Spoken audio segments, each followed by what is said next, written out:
Biden's back from Asia. The US president concludes his first tour of the continent as commander-in-chief. We look at what came of his visit. I'm Jafar Hasnan, and this is the Newsmakers.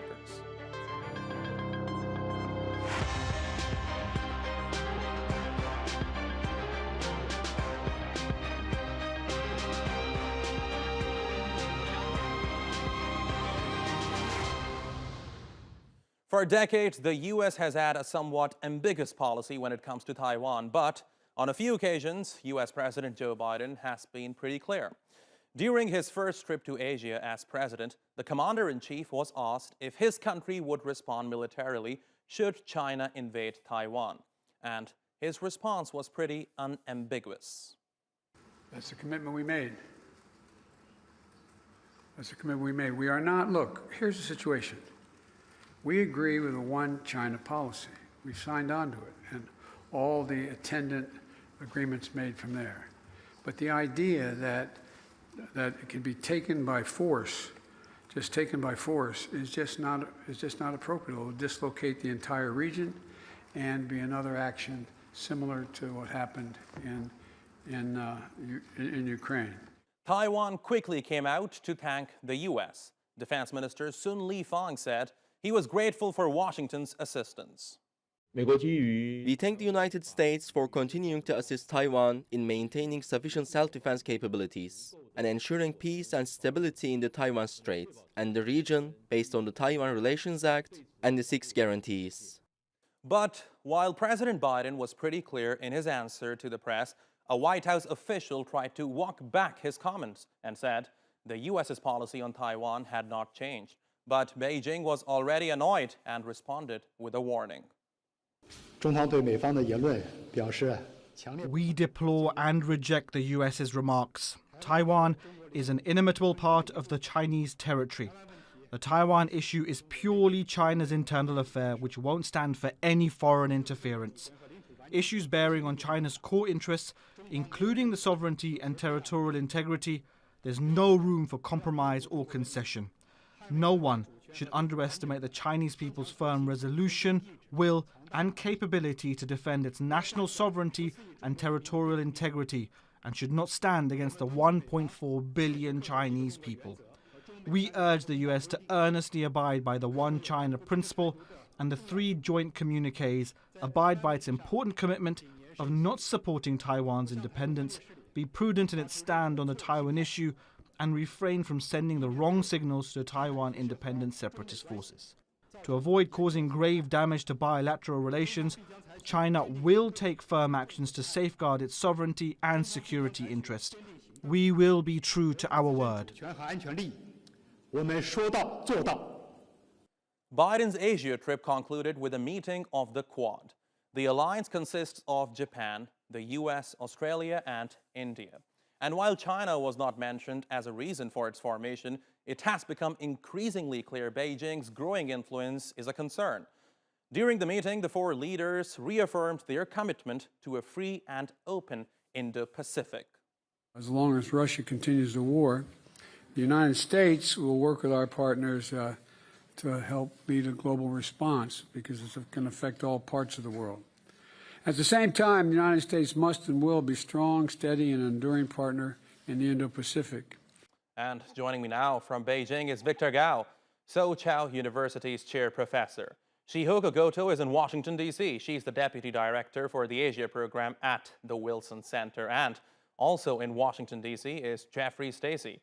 He was a senior advisor to the U.S. State Department under the Obama administration. Thanks all for being with us today here on the Newsmakers. Now, for decades, U.S. policy on Taiwan has been purposely ambiguous. So, Jeff, when President Biden said that his country would get involved militarily if China invades Taiwan, was it a gaffe? No, I don't think it was, and I've spoken to administration officials about this subsequently. We have a clue to this from his previous statements. This is the 3rd time that President Biden has, if you will, waded into these waters. And it seems, especially because of the delay of this trip and its timing, that it was important for Joe Biden to, if you will, play good cop and bad cop all by himself, which he did, and then administration officials did by making those comments and then at the same time sort of walking them back in a very clear signal to Beijing. So when you say it was not a gaffe, does it mean that the U.S. policy towards Taiwan has changed? Well, slightly. It has changed in the sense that there is an urgency to deterring China subsequent to Russia's invasion of Ukraine and the unequivocal support from China for Russia, despite its flouting of international law and decency standards of all kinds. But it is interesting that we're getting new details, not only about the training and the arming of Taiwan, but in particular, the plans that Japan, South Korea, and the US have, all these things they've been exercising in recent years, despite Donald Trump's attempt to get in the way of that.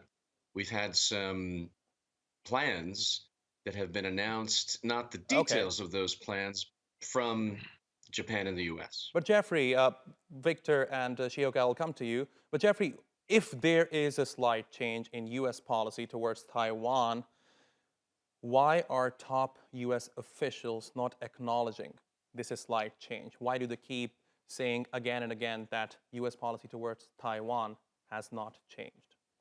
Well, it's important, if you will, to sort of still keep, the traditional approach in place so as not to extra aggravate things. It's sort of similar to the U.S. saying to Poland, let's not send all those jet fighters to Ukraine immediately. You don't want to extra go out of your way to provoke, these ravaging tigers around the world. And that's the case with China.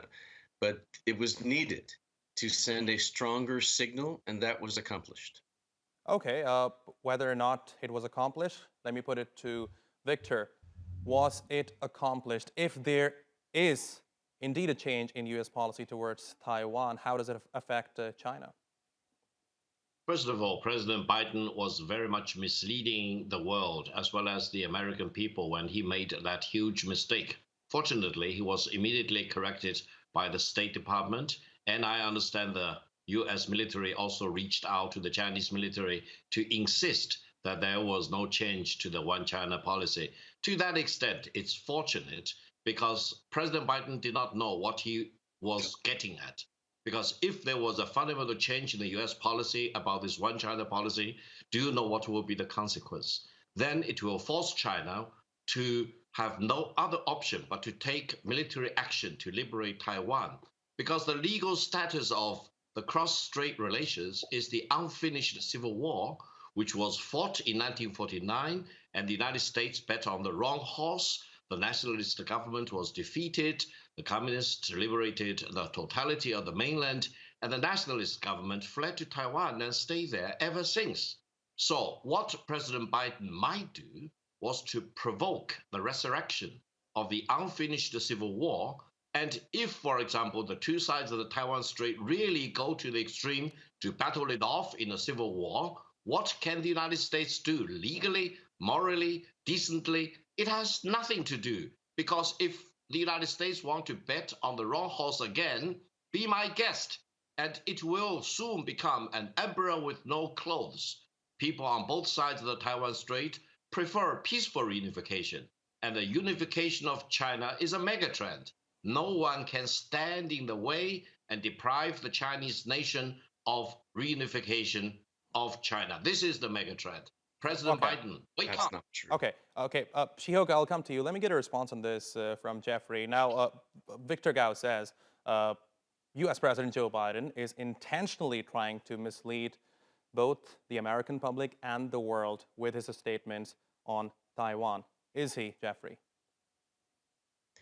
Well, of course not. And we need to dispense with these fictions. It's really something to hear my colleagues speak in such pronounced nationalistic terms, when in fact, what is very clear is that China's influence in the region, especially even further flung towards Europe and the EU, Central Europe. China just got kicked out of Central Europe. Wang Yi, the foreign minister, yesterday in the Solomon Islands, the tiny Solomon Islands, and then he's going on to Vanuatu and such places. This is chump change compared to the big issues. Speaking of mega trends, China has a diplomatic, or I should say, a demographic time bomb that has started to go off. China's power is going to be receding, not expanding. And that's part of what's going on here. That's a mega trend for you. Okay. Now, Shihoko, realistically speaking, how difficult or perhaps how likely is it for China to invade Taiwan? There's certainly military posturing going on. There are about 55,000 US troops present in Japan. Then, on the other hand, China conducts military drills. It intermittently sends its warplanes into the airspace of Taiwan. So tell me, given these circumstances, how likely do you think it is for China to invade Taiwan? Well, let me begin by making 2 points. One is that the United States, above all else, wants to ensure stability in the region, and that cross-strait tensions is no longer simply a matter of Beijing-Taipei relations, nor does it simply reflect US-China tensions, but it is a concern for the entire world. And given the developments in Ukraine and Russia's invasion of the country, there has been a lot of discussion about the parallels. Are there parallels? Are there lessons to be learned from that Russia stance to Ukraine, and what can the international community do from a deterrence perspective to stave off China's actions? I expect that China still has remained constant in seeing Taiwan as one of its core interests. But there had been talks about China actually But has the moving. US remained constant in its policy? The United States has had some differences in articulating what remains constant. The policy of One China policy. There is this talk about, is there a need for strategic clarity? But that's really less a policy and more of a announcement, the pronouncement. And the pronouncement remains the same, that the United States really does want to ensure that there is a status quo. Okay, now Shihoko, you mentioned Ukraine. Let me put it to Victor Gao. Victor, how has the war in Ukraine changed the dynamics of the region for China in particular? Do you think China has learned something out of what's happening between Russia and Ukraine right now? First of all, the situation involving the two sides of the Taiwan Strait predated the establishment of the current-day Ukraine. In 1991, the separation between China's mainland and Taiwan started in 1949, when the communists won the battle on the mainland and the nationalist government fled to Taiwan. Now, despite of the separation of the two sides of the Taiwan Strait, there is only one China. Ask the Japanese government, ask the American government whether they recognize that there is only one China and Taiwan is part of China.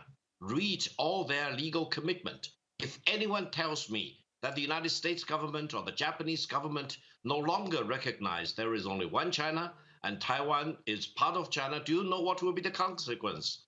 The relations between China and Japan will be broken off.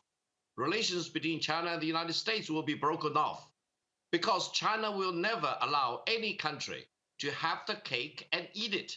You cannot recognize the People's Republic of China on the one hand and recognize the Republic of China in Taiwan on the other hand. This is against the legality of the situation involving the two sides of the Taiwan Strait. And as far as China is concerned, do you know why the Chinese military, called the Chinese People's Liberation Army, is called the Liberation Army? From the time when it picked up that name in 1946, the mission of the Chinese People's Liberation Army was to liberate the totality of China, including Taiwan. They liberated the totality of China's mainland in 1949, and their mission remains to liberate Taiwan. Why it has taken for more than 70 years because we, the Chinese people, Okay. want to promote peaceful reunification. My, War my. should be Okay. the last choice rather than the first choice. It's not the preferred method. It has nothing to do with Ukraine. Ukraine is a sovereign country with its own independence.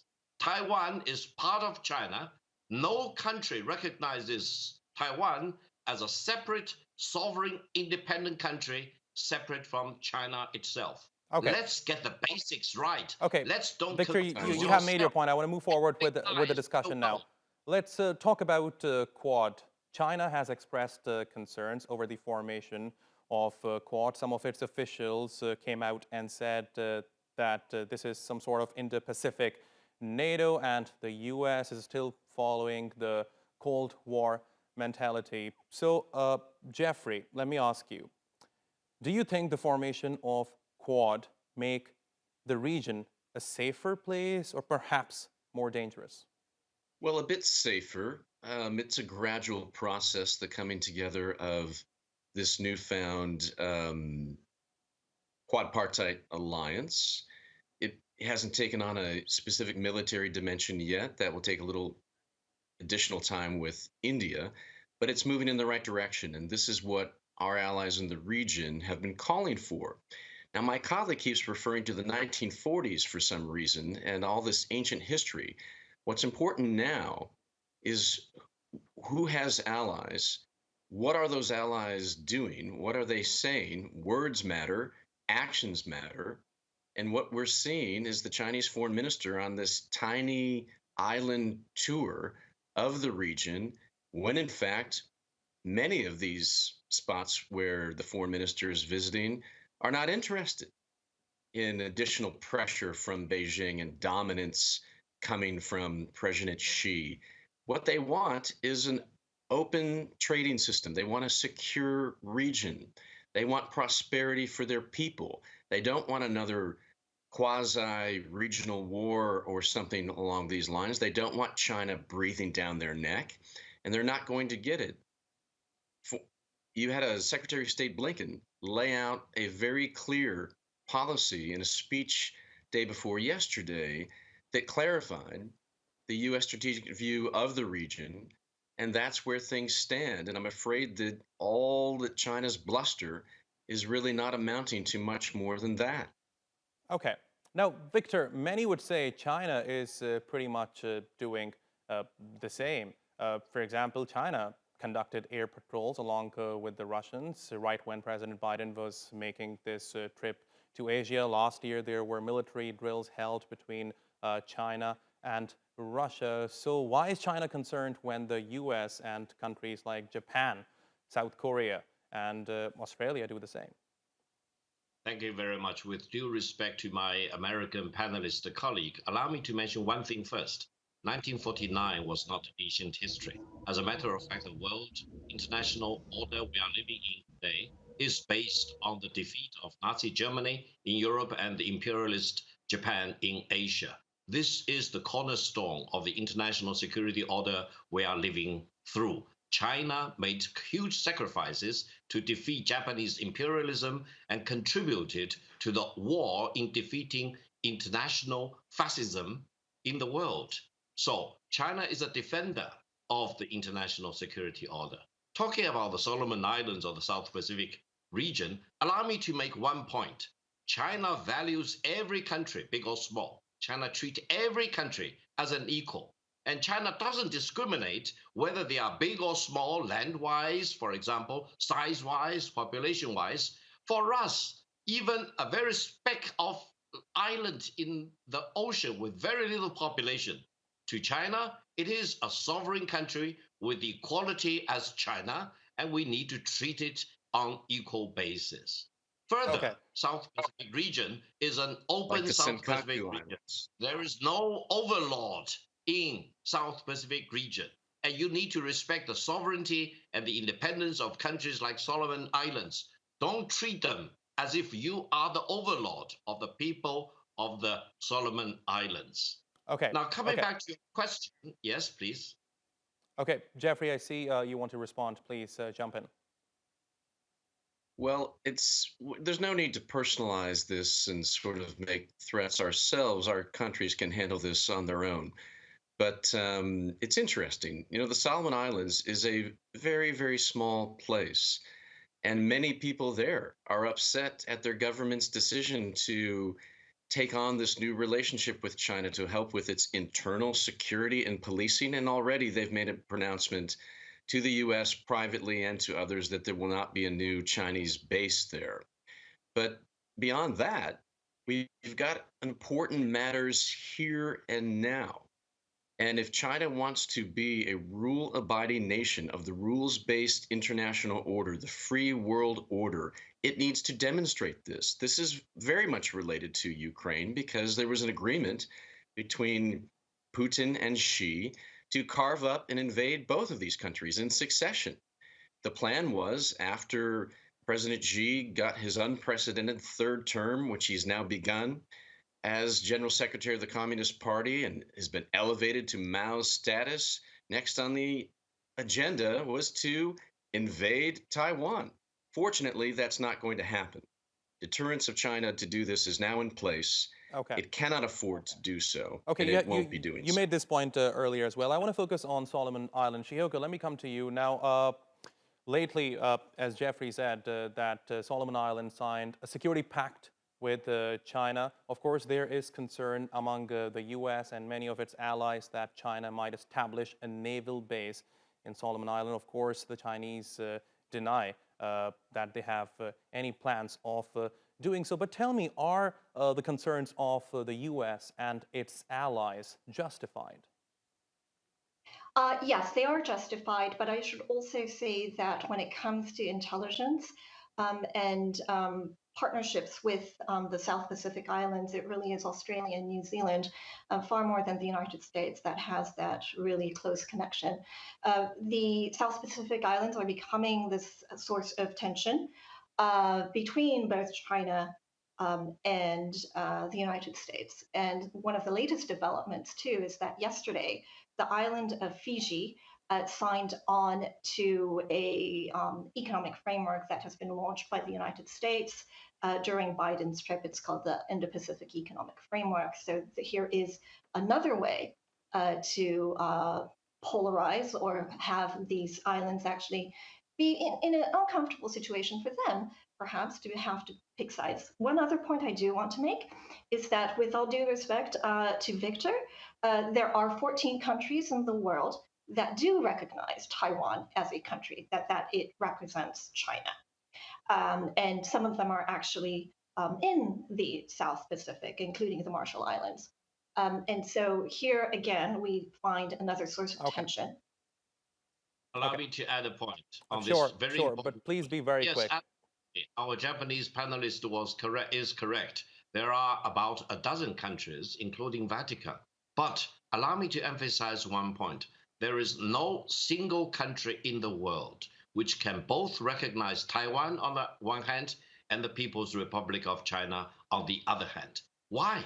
Because there is only one China. If you want to recognize Taiwan, you forget about China. If you recognize China, you forget about Taiwan diplomatically. That's the choice. That's the choice that the United States made.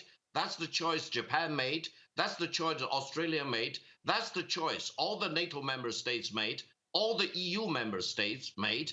More than 180 countries made that choice to recognize the PRC as the sole legitimate representative of China. There is indeed a dozen countries still recognizing Taiwan. Be my guest. Continue to recognize Taiwan at the expense of China. This is the reality of our time. You cannot have the cake and eat it. Recognize China and you forget about Taiwan, or recognize Taiwan, you forget about the PRC. That's the reality. That's the point I want to emphasize. Okay, and you have made your point, Victor Gao. Jeffrey, let me come to you very quickly now. How important is Asia for the United States? How important is Asia to the US? It's remarkably important, and it will remain so right now, in coming years. Then why did it take into President the future. Joe Biden to make this trip? I mean, he has been in office for more than 1 year now. In fact, he will be finishing his second year in about 6 months from now. That's right. And there are two main reasons. One is the COVID situation, and second is the war in Ukraine. But what this trip has done, it has proved that the U.S. Pacific policy, the Trans-Pacific Alliance, if you will, is alive and well. It will be growing. My colleague across town just mentioned the economic element of this, and in terms of trade relations, and that's another reason why China won't be following Putin's awful example in the brutalization of Ukraine by doing the same to Taiwan, because its export-oriented economy would be shut down much more dramatically than Russia's has. And there are numerous other reasons that the PRC military has been taking lessons from Ukraine, demonstrating that it's not going to be able to do this at the top of the list. The U.S. has a treaty with Taiwan, and we're only seeing that relationship grow stronger in the coming days. I mean, there's a lot more to discuss, but unfortunately, we are out of time. Jeffrey, Victor Gao, Shihoko, thank you very much for joining us today here on The Newsmakers. And thank you for watching. You can follow us on Twitter @_Newsmakers, and be sure to subscribe to our YouTube channel. I'm Jafar Hassan, and see you next time.